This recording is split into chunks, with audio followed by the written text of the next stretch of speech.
కొరకు నేను హుషారాబాద్ గ్రామంలో బరిలో ఉన్నాను.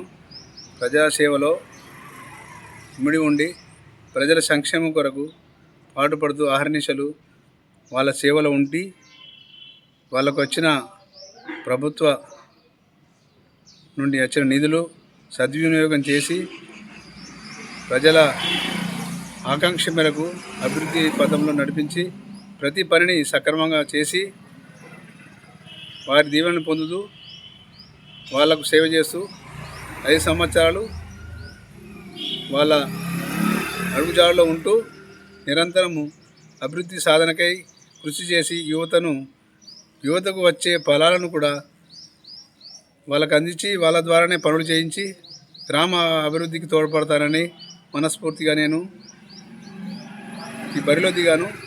ప్రజలు అందరూ దీవించి నన్ను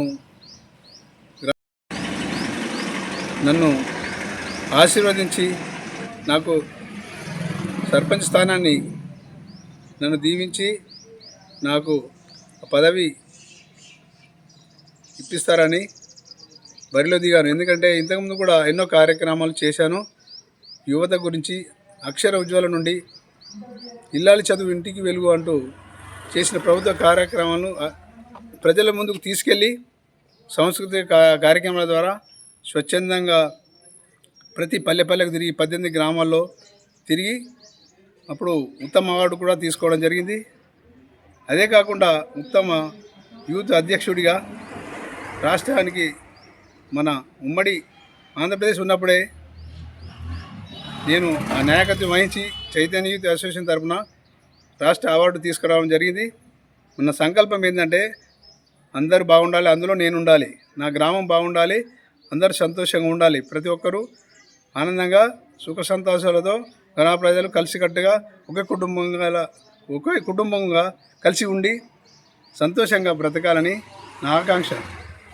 కొన్ని నిధులు దుర్వినియోగం ఏంటంటే ఒక నాయకుడు అంటే వాడు ప్రత్యేకంగా నాయకత్వం వహించినప్పుడు ప్రతి పనిని ప్రజల ముందు ఉంచాలి, ఇది అభివృద్ధి చేద్దాం అని ఎప్పుడు చర్చిస్తూ యువతను చైతన్యవంతం చేస్తూ వాళ్ళకు పనులు కల్పిస్తూ వాళ్ళకు ఉపాధి అవకాశాలు ఉండేలా ప్రభుత్వం తల వంచి నిధులు తెచ్చే నాయకుడు కావాలి. అప్పుడే గ్రామాభివృద్ధి జరుగుతుంది. ప్రజలు మంచిగా సుఖ సంతోషాలతో జీవిస్తారు. వాళ్ళు ఆనందంగా ఆ ప్రజల దీవెన పొంది తరించాలని నా ఆలోచన. ఎందుకంటే మానవ సేవే మాధవ సేవే సంకల్పంగా నేను దృఢ సంకల్పం చేసుకొని నేను ముందుకొచ్చాను. దయచేసి ప్రజలారన్న దీవించి ఆశీర్వదించి నాకు ఈ సర్పంచ్ పదవిని మీ దీవెనతో ఇప్పిస్తారని, మీ యొక్క అమూల్యమైన ఓటు బాల్ గుర్తుపై వేసి నన్ను సర్పంచ్గా ఎన్నుకుంటారని మనస్ఫూర్తిగా కోరుకుంటూ మీ సేవలో ప్రతిరోజు మీ సేవలో ఉండి మీ సాధక బాధకాలు అన్నీ తెలుసుకొని మీకు సేవకుడునై ఉంటానని మనస్ఫూర్తిగా నేను సవినయంగా మనవి చేస్తున్నాను. ప్రజలారా, పేద సబ్బండ వర్గాలు అందరూ నన్ను ఆశీర్వదించి నన్ను సర్పంచ్ పదవికి బరిలో ఉంటున్నాను కాబట్టి బాల్ గుర్తుపై ఓటు వేసి నన్ను సర్పంచ్ పదవికి అర్హుడిగా చేయాలని కోరుకుంటున్నాను.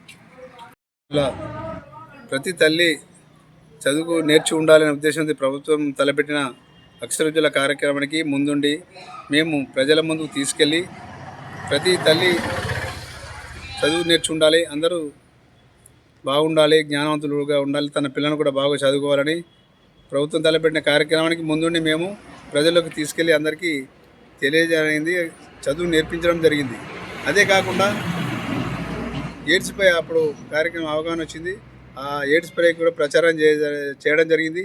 అందులో కూడా మేము సక్సెస్ అయినాం. అదే కాకుండా కుటుంబ నియంత్రణలో కూడా అందరు భాగస్వాములు కావాలి, ఒక పద్ధతిగా పిల్లలను పెంచాలి, ఎక్కువ అధిక కుటుంబం పెద్ద బరువు అవుతుందని ప్రభుత్వం చేపట్టిన కార్యక్రమాన్ని కూడా మేము సపోర్ట్ ఇచ్చి ఆ రోజులలో కుటుంబ నియంత్రణలో కూడా పాల్గొని మేము పేద వర్గాలకు నచ్చజెప్పి వాళ్ళను ఒక పద్ధతిగా పిల్లలను కనడానికి చెప్పడానికి మేము ముందుండి ప్రజలను చైతన్యవంతులను చేసినాం. కాబట్టి ఇంకా చాలా కార్యక్రమాలు రోడ్లు కూడా పోసిన మెట్పల్లి ఒక బస్ స్టాండ్లో కూడా శ్రమదానం చేయడం జరిగింది మా యూత్ తరఫున. తర్వాత కోట్ల బస్ స్టాండ్లో కూడా ఆ రోజులలో శ్రమదానం చేయడం జరిగింది. అప్పుడు ఆ రోజులలో చాలా గుంతలుగా ఉండే. చైతన్య యూత్ ఆధ్వర్యంలో చాలా కార్యక్రమాలు అందరం కలిసికట్టుగా ఉండి ఎన్నో శ్రమదానాలు చేశాం.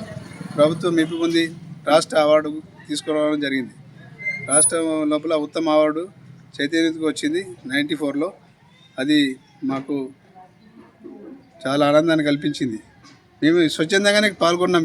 ఏ రూపాయి ఆశించకుండా ఒక కలిసికట్టుగా ప్రజలను చైతన్యవంతులు చేయాలి, ప్రజలకు బాగోలు గురించి తెలియజేయాలి, వాళ్ళ బాధ్యతను ఎరిగి మరి అందరూ నోటుకు అమ్ముడు పోకుండా ఒక మంచి ఆలోచనతో స్వచ్ఛందంగా ఆలోచించి మంచి నాయకుని ఎన్నుకొని మీరు మమ్మల్ని దీవించి కష్టాన్ని గుర్తించి ఓ విద్యార్థి మేలుకో, ఓ విద్యార్థి మేలుకో అని మేము నినదించాము. ఎందుకంటే ఫ్లెక్సీలు కూడా కట్టాము. కరీంనగర్లో కట్టాము, జైత్యాల్లో, కొరట్లలో, కత్లాపూర్లో ఫ్లెక్సీలు పెట్టడం జరిగింది. ఎందుకంటే మందుకు బానిస కావద్దని. ఓ విద్యార్థిని గమ్యం ఎటువైపు, తల్లిదండ్రులను మించిన దైవం లేదు, మత్తు పదార్థాలకు బానిసలు కాకండి, ఉత్తమ పౌరులు ఎదిగి దేశ భవిష్యత్తుకై మీరు కృషి చేయడానికి కష్టపడి చదవండి అని మేము ఫ్లెక్సీలు కట్టడం జరిగింది. ఇది మందుకు బానిస కావద్దు, మందు కాదు విషయం, ఆలోచించండి, దేశ భవిష్యత్తు మీ చేతుల్లోనే ఉందని ఫ్లెక్సీలు కట్టడం జరిగింది. అది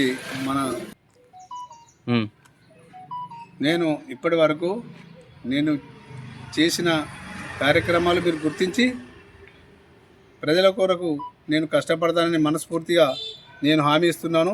నా యొక్క క్రమశిక్షణ గుర్తించి మీరు నాకు మీ అమూల్యమైన ఓటు బాల్ గుర్తుకు వేసి నన్ను సర్పంచ్గా ఎన్నుకుంటారని ఆశీర్వదించుతారని నేను మనస్ఫూర్తిగా సవినయంగా మనవి చేస్తున్నాను.